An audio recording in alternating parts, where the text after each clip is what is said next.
கறி சுவையில் ஒரு மீல் மேக்கர் எப்படி செய்யறதுன்னு பார்க்கலாம் வாங்க. ஃபஸ்ட்டு தண்ணி கொதிக்க வச்சுக்கலாம். கொதிச்சு பிற்பாடு உள்ளே போட்டுடலாம். தண்ணி முழுகிற அளவுக்கு தண்ணி ஊற்றி வச்சுக்கோங்க. 200 கிராம் மீல் மேக்கர் சுடுதண்ணியில் போட்டாச்சு. நார்மல் சைஸ் தக்காளி 4 தக்காளி நல்லா வேக வச்சு எடுத்துக்கலாம். நல்லா ஒரு கொதி வந்துருச்சு, ஆஃப் பண்ணிடலாம். 5 நிமிஷத்துல நல்லா ஊறி உப்பிருச்சு. புளிஞ்சு எடுத்து வச்சாச்சு. தக்காளி முறிச்சு எடுத்து வச்சாச்சு. தேங்காய் ஒரு சின்ன மூடி 1 எடுத்துக்கோங்க. இஞ்சி இந்த அளவுக்கு பொடியா நறுக்கி சேர்த்துக்குங்க. பூண்டு பெரிய பல்லு 4, கிராம்பு ஒரு 5, பட்டை கிராம்பு இந்த அளவுக்கு சேர்த்துக்குங்க. சோம்புத்தூள் ஒரு 1/2 ஸ்பூன் சேர்த்துக்குங்க. நான் சோம்பு இல்லாதனால பவுடர் பண்ணி வச்சது போடுறேன். 1/2 ஸ்பூன் சேர்த்துக்குங்க.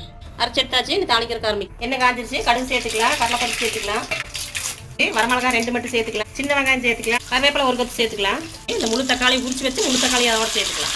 தேவையான அளவு உப்பு சேர்த்துக்கலாம். மீல் மேக்கர் சேர்த்துக்கலாம்.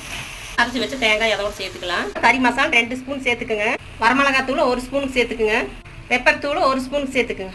2 நிமிஷம் ஆயிடுச்சு. இந்த அளவுக்கு வந்துடுச்சு. நீ ஆஃப் பண்ணிடலாம். Meal maker fry ready. Try பண்ணி பாருங்க. ட்ரை பண்ணி பார்த்து எப்படி இருக்குன்னு கமெண்ட்ல சொல்லுங்க.